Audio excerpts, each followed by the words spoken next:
Hi, I'm Talissa. And I'm Rachael, and this is Transatlantic Crime, a true crime podcast that covers stories from each side of the pond. Every week, we will both cover a separate story with a running theme. Disclaimer, this podcast will contain swearing and details that some people may find offensive. If you are of a sensitive disposition, listener discretion is advised.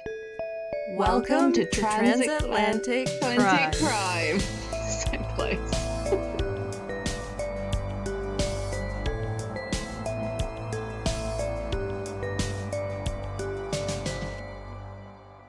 Hi, long time no see. I know, right? How was the Emerald Isle?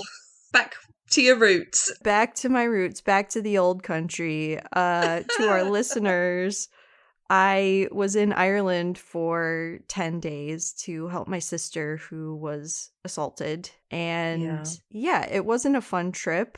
I hadn't been back to Ireland for about 11 or 12 years. Did you expect a fucking ticker tape parade? No, I didn't want any of that. I wanted to get in, get out, and leave it behind like me. An MI5 spy. Yeah.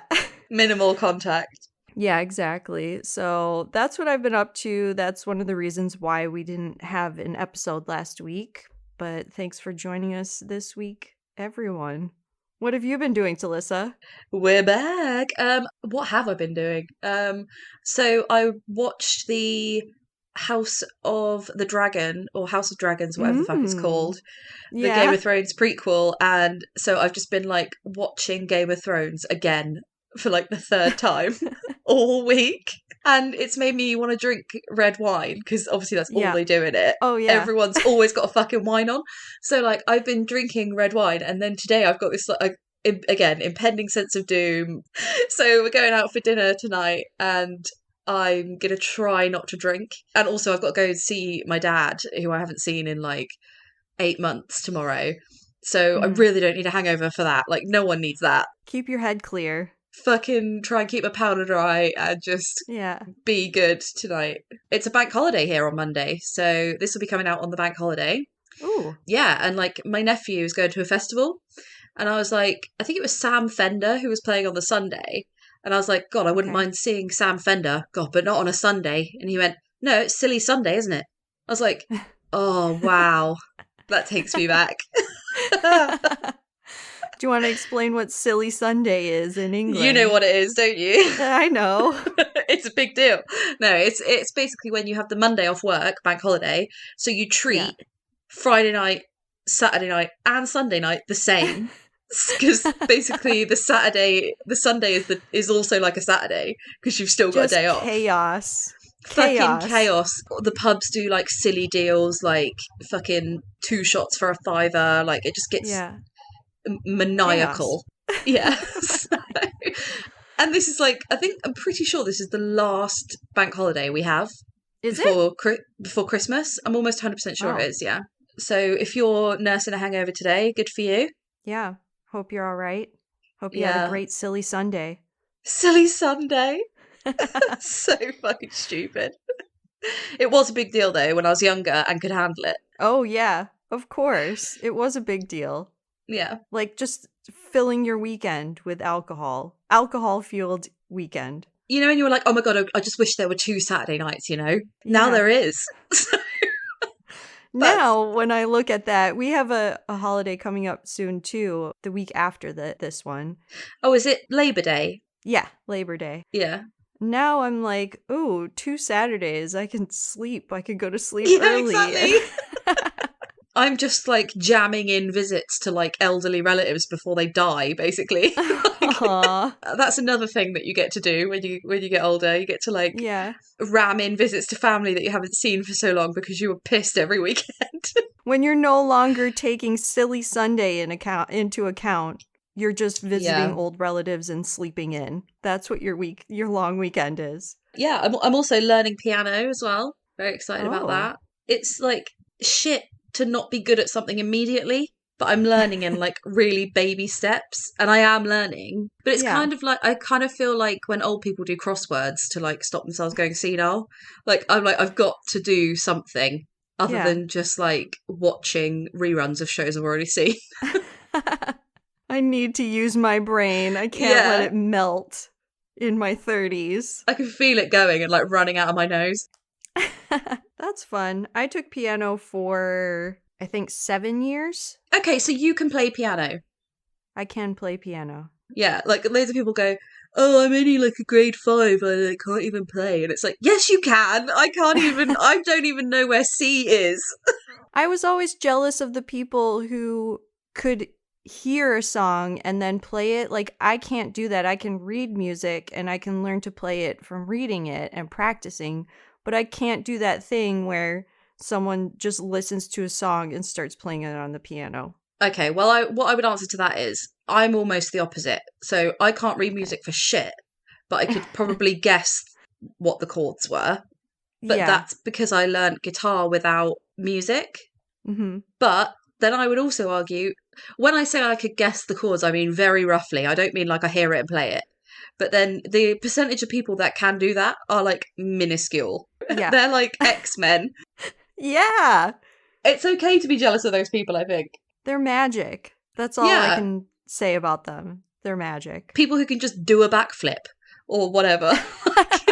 Like, they aren't normal people. No. They have skills. But I bet they'd struggle to do a bloody true crime podcast every week, eh? Like, not really. Probably. Can't do that, can they? We can do that. Can't talk shit for 7 minutes. I did want to talk about some things that I've been watching. I know you watch this too, and I want to hear your thoughts on it. Untold, the girlfriend that didn't exist. Oh, God. I cried my fucking eyes out at the end of that. Yeah? Yeah, if you haven't seen it, everybody, then fucking watch it now. It's like so wholesome. If you didn't cry or shed any type of tear at the end of that, you have no heart. You're an inhuman monster. Like, you are. You are cold. He's the nicest man that ever walked the earth. He really is. He just got fucked so hard. You probably remember the name of this, but I remember when I was in America the first time, obviously you get different stuff on Netflix, and there's an ESPN show. Is it called 30 for 30? Yes. That's kind of similar, isn't it? In that it like looks at sports, the stories behind sports people. I really think that Netflix is doing their own version of 30 for 30 with this. Absolutely. That's exactly what I thought. I was like, you've stolen this format because I've seen it elsewhere. Yeah. Like, we can talk, but still. Right. And there's also an incredible one, the woman that you covered. Deal with the Devil. That's what hers is called. That's what and it's about Christy Martin, who her husband at the time tried to murder her. And go back and listen to our episode that we did that on. And watch it. It's a great watch too. It's really well made. All of it's really Untold. Great. They are gripping, is how I would describe them. Yes, and I don't use that term flippantly. That's the difference with 30 for 30 and Untold. Is I think Untold is mainly like true crime type stuff. 30 for 30 is just across the board an interesting sports story. Like, it could be true crime. It could be an amazing inspirational story, but Untold are specifically sports, true crime, bizarre, crazy stuff. Yeah, I mean, the 30 for 30 ones, I picked out the true crime. Right. To watch.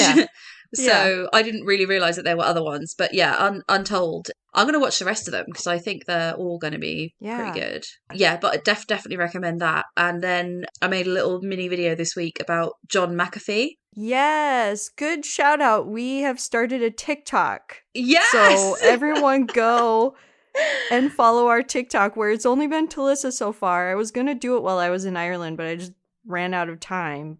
And Spirit, probably.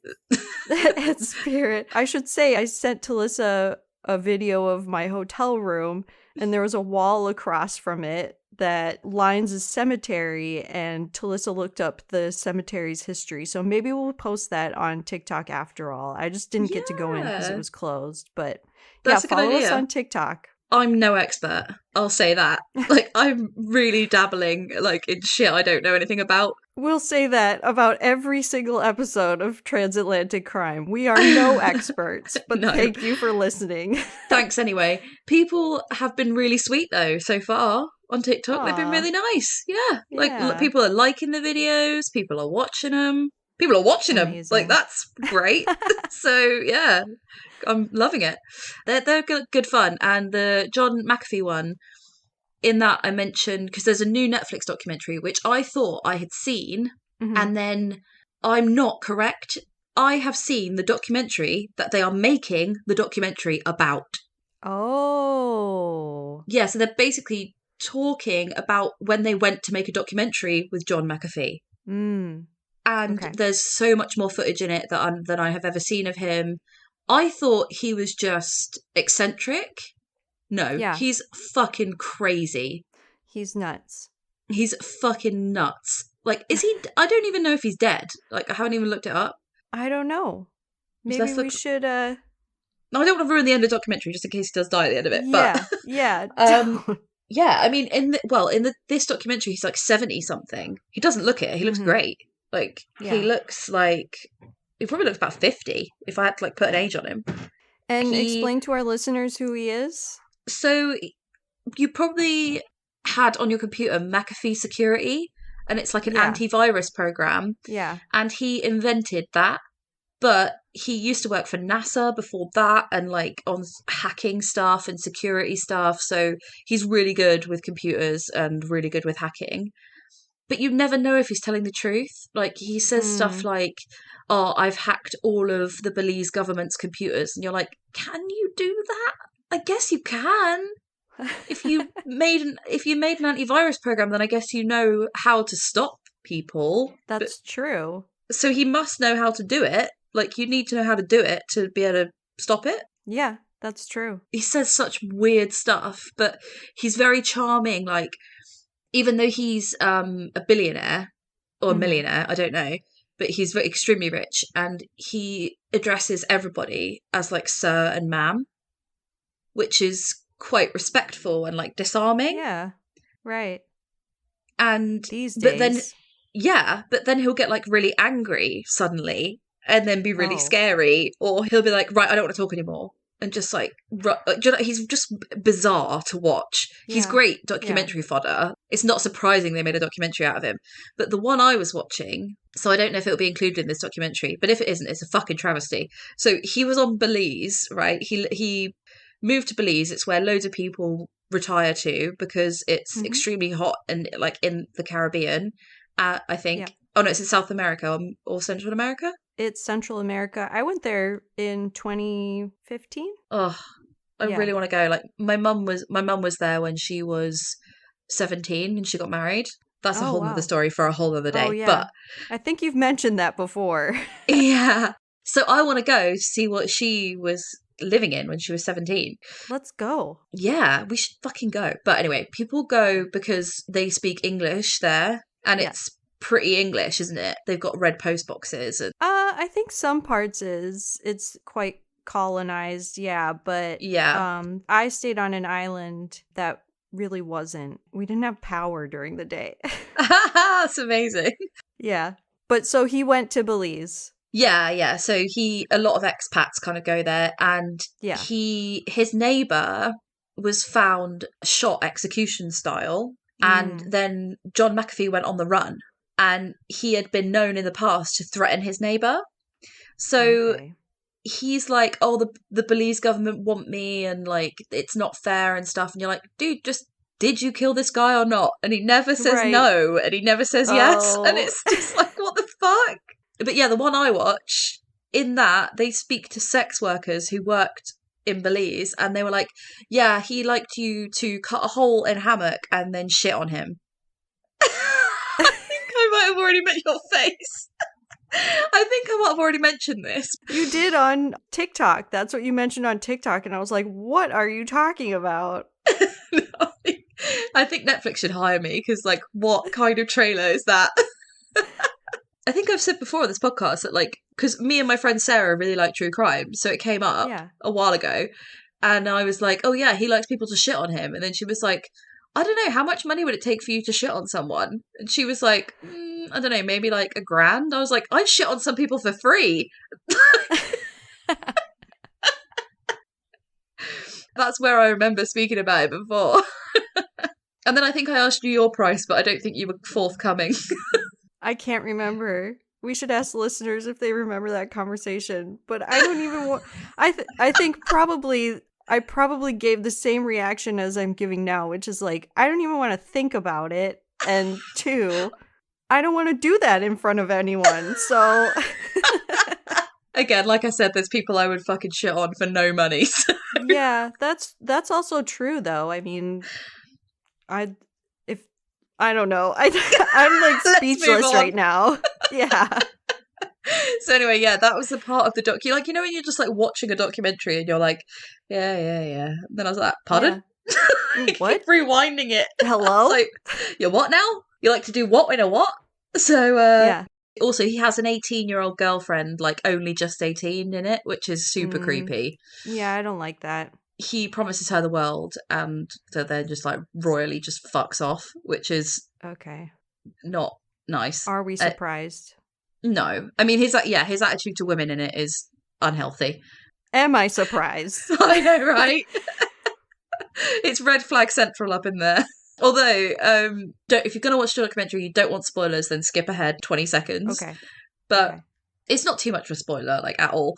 But one minute you see him with this 18-year-old, and you're like, oh, they're really in love. And then, like, the next minute, she's not around anymore, and it's this woman who he just literally, like, apparently the first night he landed back in Miami, he met her, and then, like, the next day they were married. She's just, like, to camera, she's just like, yeah, like, I was with my pimp, but then he offered to marry me, so I was just like, sure. Okay. She just, like, fucking marries a millionaire. Like, it's so amazing. Wow. All right. Well, I guess she's living the dream. She was like, fuck you, pimp. It's a twisty doc. Yeah, I can't wait to get into that. It sounds amazing and crazy and... A fucking weird watch. Yeah. Okay, and that's on Netflix? Yeah. Okay. One more shout out for a Netflix doc, the one I recommended to you about aliens. Yes, which I started watching almost immediately. I can't... Have you got it over there? I found it on Tubi, and I think it's also on Peacock TV or something like that. What's the title again? As soon as you type in the title, it'll come up on several different websites. It's on Netflix in the UK, and it's called Confessions of an Alien Abductee. And I said to you, like, I've seen some crazy shit, but this is fucking 24 karat gold, bottle of twats, mental. Yes. It's a good shout out because, sidebar, I'm going to do a Patreon episode with your housemate Carly, and we're going to talk about aliens. Yeah, she fucking loves them. And when we found the documentary, I was like, oh my God, Carly, have you seen this? She was like, I've seen it 3 times.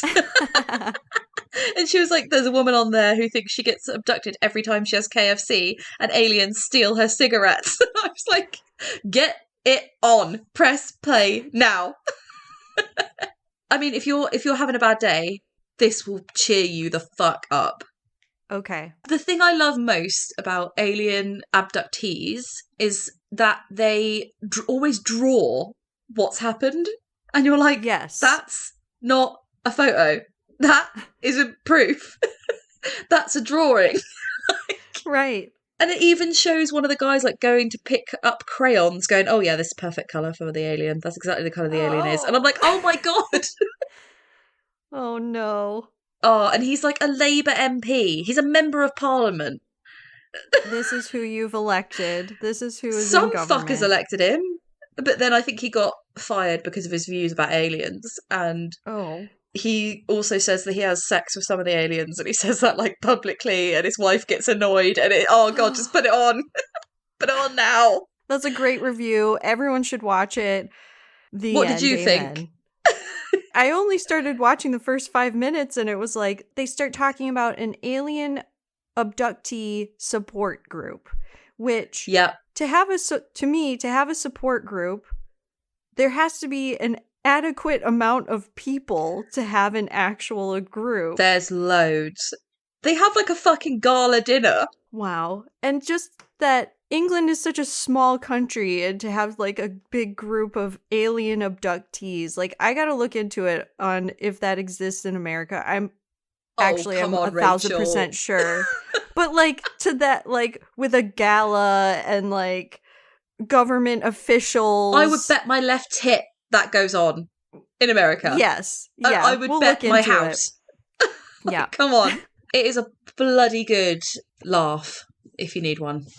But that's because I personally find it really funny. But I mean, if you do believe that you have been abducted by aliens, then maybe it's educational. I don't know. Maybe you found your people. That's what me and Carly are going to discuss after this, because clearly God. we can't talk about it with you, Talissa, because you'll just laugh the whole time. Old skeptic, Talissa.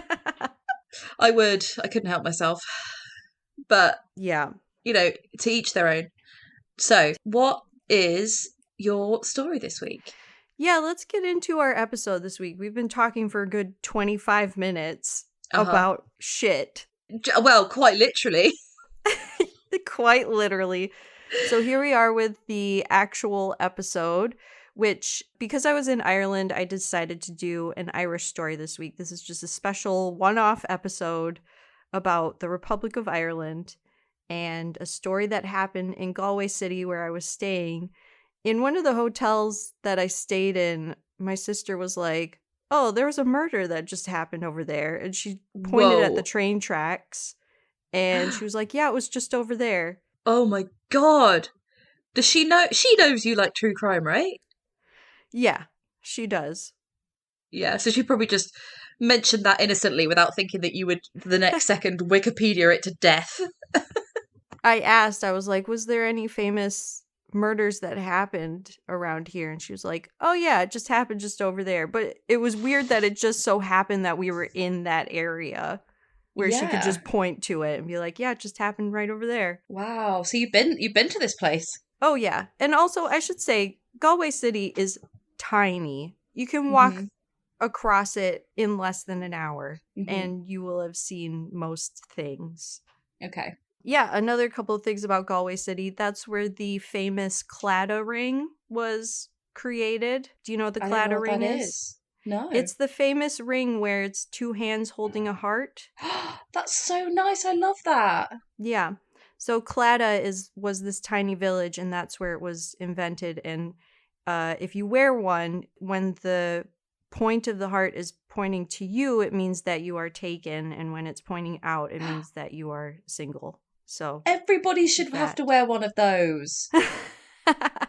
I mean it. It's a really good system. Yeah, sure. If you want to let people know. Although I don't think anyone would look at a Claddagh ring now and be like, oh, that person's single. It's probably a bit of a dead art. Yeah. I want to bring it back.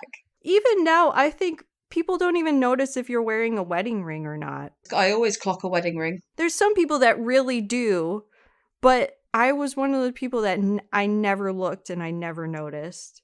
Okay, so yeah, that's where the famous Claddagh ring was invented. If you walk around Galway City, then there's a couple of shops there where the Claddagh ring outside of it. And all that to say that Galway City is a really beautiful, small, friendly city. Lovely to walk around, lovely to visit. A lot of students come every year. A lot of tourists come because it's also where they say a lot of the tribes of Ireland originated. So like famous names like Kelly, Martin, what were some of the other ones? They were all on this. I just want to say them in an Irish accent. Yeah. Great job. Thank you very much, Rachel. I've lost it. But yeah, it's a really nice city, and we're going to talk about what happened back in 2007, so not too long ago. Ooh, no, it's not too long ago. Yeah. All right, let's get into it. Manuela Riedo was born November 5th, 1989. She was the only child of Hans Peter and Arlette Riedo. They lived in a small rural village of Hinterkappelen in Switzerland. So I look at her life and childhood, and I think it would be very similar to someone who grew up in a tiny village in Ireland. outside of the city. It wasn't too far. She grew up not too far from the capital of Switzerland, which is... What's the capital of Switzerland? Oh, fuck. You know it, Do you don't know? you? No, Yeah. I've fucking been there. Have you? Yeah. Is it Goetz? It's Gotz? Bern. No, I haven't been there. Bern. No. No, I've not been there, no. So that's where she and her family are from. As a child, Manuela was part of a dance studio and she loved music. When she was a teenager and she started thinking about what work she wanted to get into, at 16 years old, she completed a work placement through her school where she worked as an apprentice with a social outreach service that helped prisoners and offenders reintegrate into society. She also worked with families of those serving prison sentences. So Manuela was a super sweet girl, really hardworking, and wanted to help people Yeah, through her that's job. really... What's that word? Is it philanthropic? When you're, like, Yeah. good to people? I've stretched myself That's too far. Yeah, that's one way to put it. She was philanthropic. Is that even how you pronounce it? Oh, I'm embarrassing myself today. We both are. What's with the Yeah. shame? I No, we don't aren't. know. No. If you're a philanthropist, it's like Bill Gates is known as a philanthropist. It's like you're good to the people kind of thing. Do you know what, Rachel? I'm going to be confident in my... I don't even know what the fucking word is. Just carry on with the Your story. word choice. Be No, confident. I'm Yes. gonna be confident in my convictions. Like I know what that means. Like, why am I doubting myself? I need to have the Yeah. mentality of a fucking overconfident white man. Come on. We are smart, strong women who don't need to question or doubt ourselves. Would a white man ever go, am I right? I don't know if I'm right. I should probably Google it. Yeah. Not in a million years. So, Just listen yeah, to any podcast hosted by a man and you will not exactly. find that. But here, it's rife. We're Oh my God, rife with it. I was only fucking right as well. You The are. desire to promote the welfare of others, expressed especially by the generous donation of money to good causes. Okay, the money thing was maybe a bit off, but Yeah, she does have a desire to promote the welfare of others. So she yes, does. I'm sticking with it. Yeah, she was only a teenager though, so I don't know if money was a part of that. Yeah. But all that to say that she wanted to help people. She was a super sweet, hardworking girl, even as a teenager. So after that, Manuela decided that she wanted to work on her English. She did not speak English, and neither did her parents, and probably a lot of her small village that she came from. She had hoped that this would help her in the future to find work.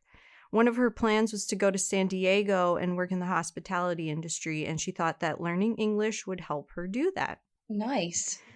So at 17, she wanted to focus on finishing her schooling and learning English, and she found a course in Galway City in Ireland that would help her do this. Manuela, with her parents' approval, applied to the Galway Language Center, which was a 2-week language and cultural stay that would enable her to be in a group of around 40 Swiss students who would travel to the west of Ireland, and they would work on their English and they would explore and see the sights and experience Ireland and the west of Ireland. That sounds so fun. It sounds, especially at 17, like you'd be so Yeah. excited to do that, to leave your tiny village and go check out this really nice, small, super safe city. Galway City, before this, and even now, it's probably one of the safest cities I bet. in Europe. And Irish people are just lovely. So They are. Yeah. They really are. friendly and like welcoming and chatty. Exactly. Helpful, lovely, friendly. They will talk to you no matter Up what. for a laugh. Like, you could take the piss out of a stranger and they'll just be like, oh, you. Yeah. We were at the bus stop in Galway City. We went to the doctor's office at one point, me and my sister, and this old lady just started talking to us about whatever was on her mind, and then she just walked off. And in my head, I was like, "That's Ireland for you. Someone will just tell you a story and then walk off."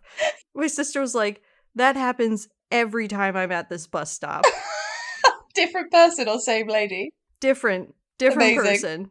Yeah, every time. Just an old person telling you a story and walking off. That's it. That just sounds great. I love old people.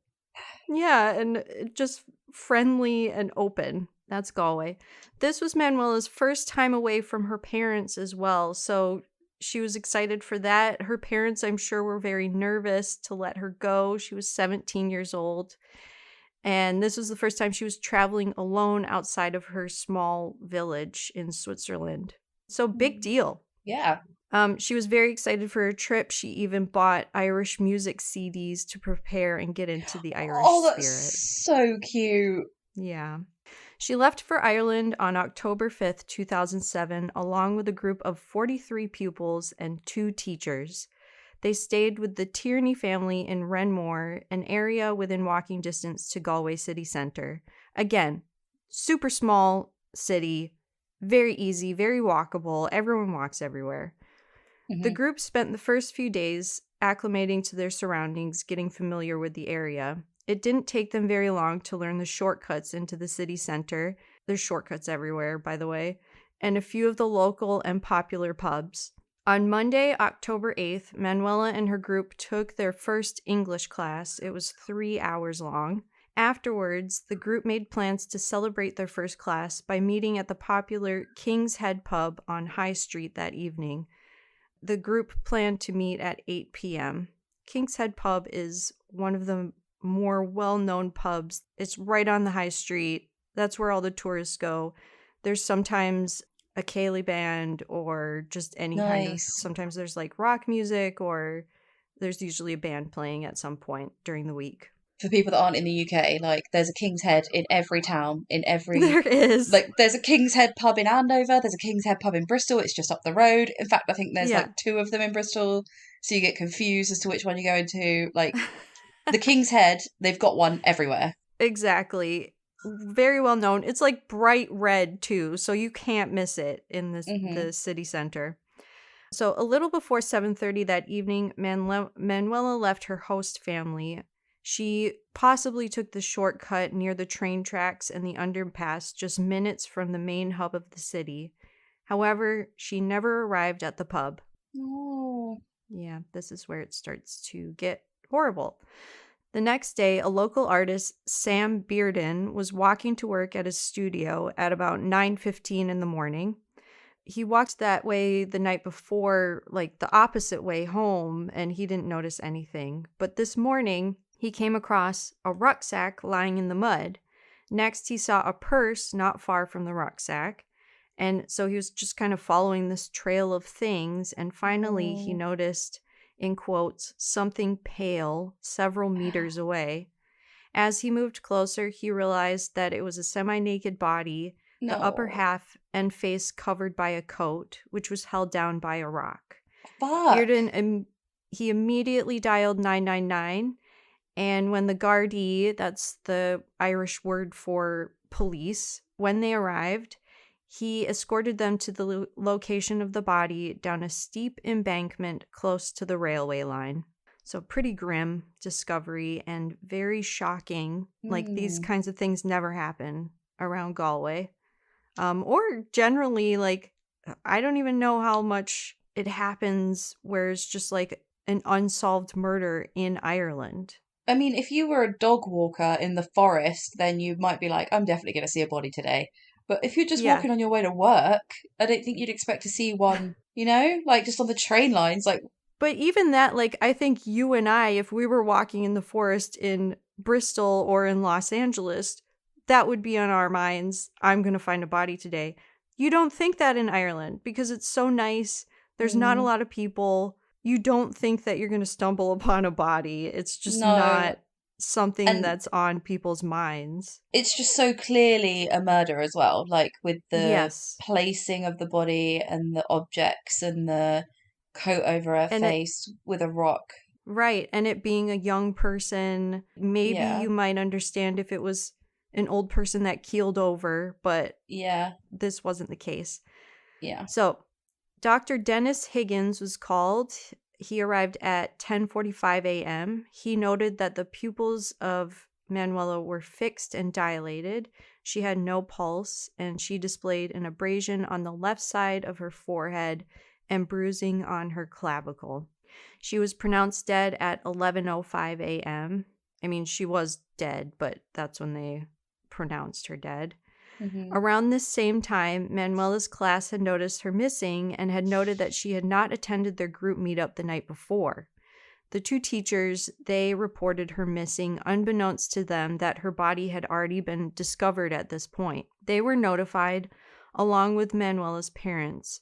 Her parents did not speak English, and so throughout this whole process, they had to be provided with a translator, which I think just makes things 10 times worse, that you have to wait for that information to be fed to you. Yeah, definitely. I think How they confusing speak and frustrating. I think they speak French in Switzerland. Or it's Switzerland, a they speak mix. German, French, and Italian because it's in the middle Oh of God. all of those. At least it's something that, you would think like a lot of people would speak German, French, and Italian. Mm-hmm. It's not like an Yeah. obscure. So one of the teachers in the group, Kimberly Kramer Bershey, she had to go to the morgue that night to identify No. Manuela's body because Oh my God, that's obviously horrifying. right? Yeah, exactly. Manuela had been in Ireland only 3 days. Oh, Yeah. the fucking bad luck on that. I also, again, this is another case where I was reading articles and they were a little bit victim blamey. What? Which, yeah, one of the articles that I read was like the group were told that they should not walk alone at night, and she did not listen to that, or, something Oh along my that lines. God. How about you don't murder? Again, Let's just pop that out there. yeah. Something that I've learned about Ireland, and I think if you go to a lot of rural places, just anywhere in the world, they're a lot more traditional and patriarchal, borderline misogynist in their thinking. Old Because they're fashioned. small villages, old fashioned. Yeah, exactly. So to read something like that in an article, I wasn't very surprised, but that's beside the point.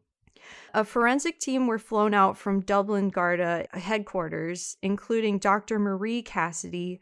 She's kind of a badass. She was the first female state pathologist in Ireland at the Hell time. yeah, she was. She wrote an account that was pretty interesting that I used for research. It's for the Irish Examiner, and the article, if you want to look it up, is called "Shame on Us. Dr. Marie Cassidy reflects on the murder of Manuela Riedo."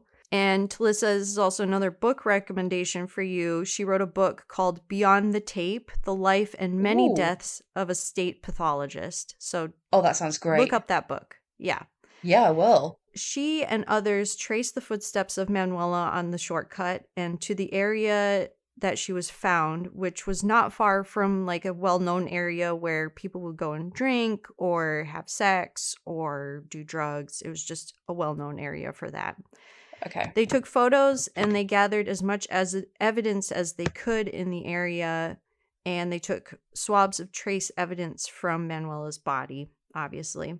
But also just to say, like, this is what Dr. Marie Cassidy wrote in her article, which was that because it was a well-known area for, like, every town and city has areas the rough like bit, this. yeah.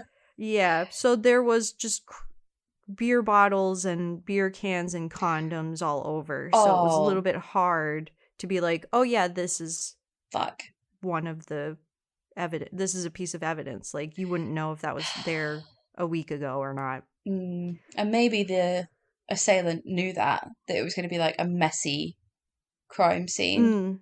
Yeah. I mean, they could be just fucking mad, but like if they were thinking, then he probably knew that it was just a known area that was just hidden. I mean, that's one of the main points of one of that kind of area, is that it's hidden from places, so you could do illicit activity if you wanted to. Yeah. So I'm very sure he knew that. Yeah. Forensics were able to tell from her stomach content that Manuela had died within 2 hours after she had had dinner with her host family between 5:30 and 6 p.m. So pretty much as soon as she left the house, around 6:30, she died almost immediately afterwards. Did they tell you how she died? She was strangled. Oh, what, like manually or with ligature? Or do they not say? I believe it was manually. Yeah. There wasn't like a rope or anything like that. Mm-hmm. And just the guy who did it is we'll talk about him in a little bit. Okay. Gardaí spent the week after Manuela's murder examining files on suspects for previous physical and sexual assaults in Galway City and surrounding towns. This included them using it's called a VICLAS, VICLAS, the Violent Crime Linkage Analysis System, which was a computer developed by the Royal Canadian Mounted Police in the early 90s to compare different crimes for similarities, which I just thought was interesting. They have VICAP in America, which is like the same thing. Right. Yeah, exactly. So one such man that they zeroed in on was 29-year-old Gerald Barry of Rossenglass, Rahun. Barry had spent a lot of his life in and out of jail with assault charges against both men and women, and he was known to have substance abuse issues. Barry was seen in the area that night and was rumored to have acquired items that Manuela was known to have on her at the time. So he just stole from her. Yeah. Also, about 2 months before Manuela's murder, he had also raped and threatened to murder another woman, a 21-year-old student who was visiting from France. Oh, you're a real piece of shit. He's a piece of shit, and this is also a comment on the Galway City police and their bad handling of things, which I have personal experience with now. Well, yeah. This woman was raped and she reported it, and it was not taken seriously. And that is what I will say about that. This is what happens. It wasn't. This is what exactly happens when you don't take assaults on people seriously, because criminals escalate. Yep. What do you want? Like, you want it to turn into a murder before you fucking do anything about it. Well, yeah. I have so much to say about that, but I can't say anything about it right now. I don't want to make things worse for anybody. Yeah. Well, maybe at some point you can. Yeah. And that's kind of why I did want to tell this story, just to shed light on a place where people think is amazing and safe, and there are still bad things that happen there, and how they are dealt with should be looked at. Mm-hmm. The end. Amen. Okay. While he was in custody, so they went and they arrested him at his home. I think he lived with his parents. Gardaí used a helicopter to rush DNA samples taken from Barry and a condom that was discarded at the murder scene to a forensic laboratory in Dublin. That's quite exciting. A helicopter. Yeah, fucking hell. The results provided a full match, and Barry was arrested for the rape and murder of Manuela Riedo. The immediate aftermath of her death was seen as a huge blow to the image of Galway, which is considered one of the safest cities in Europe, as I keep saying, especially for teenage language students. Again, so many students come there year after year. This is about the time when students are starting to come in. And it also, this is taken from an article, it also highlighted the severe underfunding of services for sexual assault victims in the west of Ireland. So what I was just talking about, basically. Mm-hmm. So at trial, Manuela's parents listened through a translator of the account of what happened to their daughter that night. Again, just horrible. Yeah. Barry pled not guilty, claiming that her death was an accident, and that she had, again, we've heard this so many times. He basically blamed her that she came on to him, and that they went for a walk, and that they kissed, and that they I bet he looks like a together. Piece of shit as well. Like, oh yeah, this 17-year-old student, she saw you lurking in the bushes and just couldn't help herself. Don't talk shit. No, he looks like a blob. That's what he looks like. Just a non-existent, he looks like a sexual offending blob. Yeah. But again, it's like, he looks like just a regular, nondescript. That's the word I'm looking for. Just like a generic man. Yeah, which to me, I hate that, because I could be looking at someone like that in a pub and then they start talking to me, and I just don't like it. I need to see something sinister in their face for me to be like, I don't like you. Yeah, and it's just like the fucking gall to be like, oh Right. yeah, this fucking probably gorgeous 17-year-old student She who is away was, from yeah. home, had friends to meet, and Yeah. doesn't speak English very well. She saw Right. your fat ass in the bushes and was like, oh yeah, go get me some of that. Like, are you fucking, like, how stupid? Right. It's just the If really annoying rape situation where they're like, prove it was rape. Yeah. And there, hold on, I'm just looking for it now. So you can go look up the article. Manuela accused says her death was, in quotes, an accident. That's what the article is called, from the Galway Advertiser. And you can read everything that he said in court, which was a condensed version of what I'm telling you now, which is him saying, like, oh, I didn't mean to, and I hid her body, and I just thought that was the best thing to do, and I thought the best thing to do was just to lie, and that it would just go away. So that's what Okay, he was saying in court. so it's the Obviously, the rough sex prosecutors, defense. yeah, right, It's the rough sex defense that rears its ugly head, like, yet again. yeah. And the other thing that, back to like how he looks and how I don't trust people who just look normal, is I'm going to stand on a soapbox a little bit. This is what women have to deal with all the time, where if a man says something to you where they think it's a compliment, or says something about your looks or whatever, a woman, we don't know if that is a sinister comment that leads to some danger, or if that's just a comment and they're trying to be complimentary, and that, you know what I'm saying? Like, Yeah, of it's course. Like, as a that's why woman, we are, you have to yeah, constantly have your fucking asshole clenched when you leave the house in case right, you're just on guard constantly. right, If you hear yes, footsteps, if someone fucking taps you on the shoulder, like anything. Like, I right, remember we went to a gig recently and it was a unisex toilet. So a guy walked out of the cubicle. He was probably like in his 40s, like kind of good looking, dressed nice. Like, he didn't look creepy or anything. But mm, he said to yeah, me, oh, I love your hair colour. And I was like, oh, mm, thanks. But I thought, bit creepy in a toilet? yeah. Couldn't have saved that for downstairs. I was like, I'm only okay No with it because I speaking in the know, toilets. don't address me in the toilet, like, would be the No, best way to go. I know you're only being right. nice, but like, it just feels But really then again, confined in here. you don't know if he's only being nice. That's what I'm saying. We don't Yeah, I'm know. just going off of gut. I'm just Right. literally going off of, like, he tried to make it sound the least lascivious he could in his Yeah. tone of voice. Still, save it for the gig. Be conscious about making women feel safe if you are a Yeah, man. yeah. That is that. Or just think it. I Um don't need to hear it. A woman can tell me my hair exactly. looks nice all day long.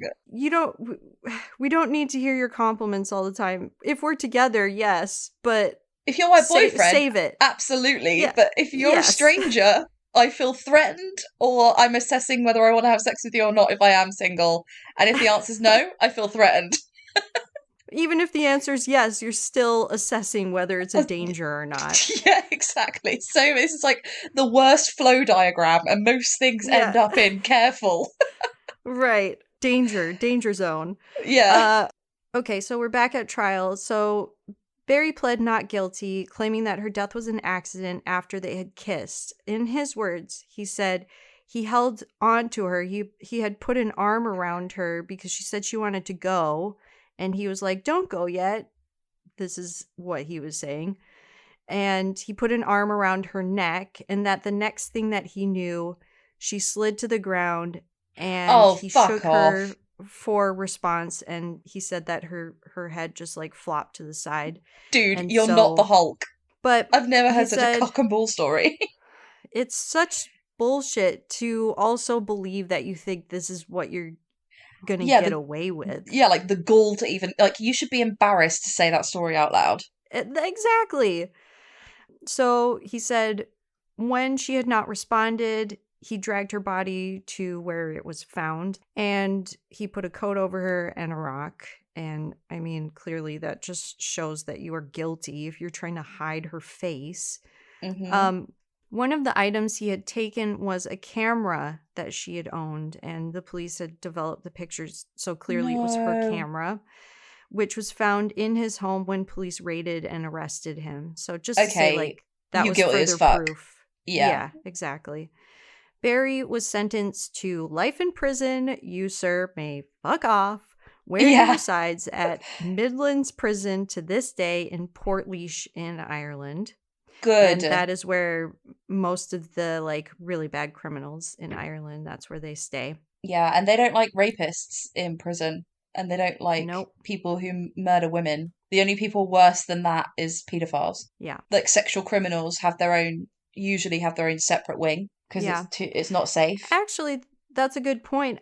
She was 17, although I think the age of consent in Ireland is 16. So technically, just to say, like, was he a pedophile? I don't know. 17 is still very young, no matter what. I mean, how old is he? In Do you know? 29. He was Oh, 29 that's at the time. nice. Yeah. Fuck me. Still living with your parents as well. You fucking loser.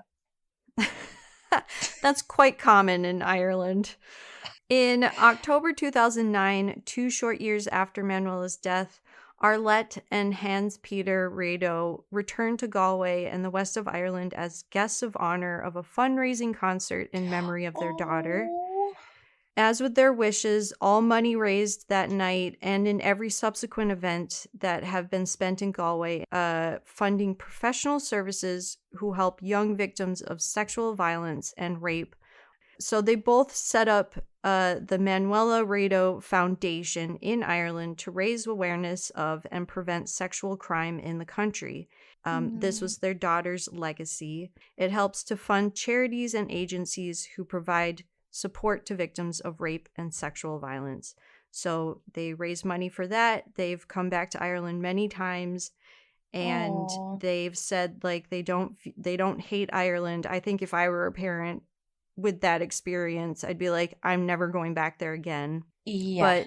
But quite a few articles have said that they've come back, they've made, like, lifelong friends, and that's so they nice. continue to raise money to provide sexual assault education and help for sexual assault survivors. So that is the story and legacy of Manuela Riedo in Galway City in Ireland.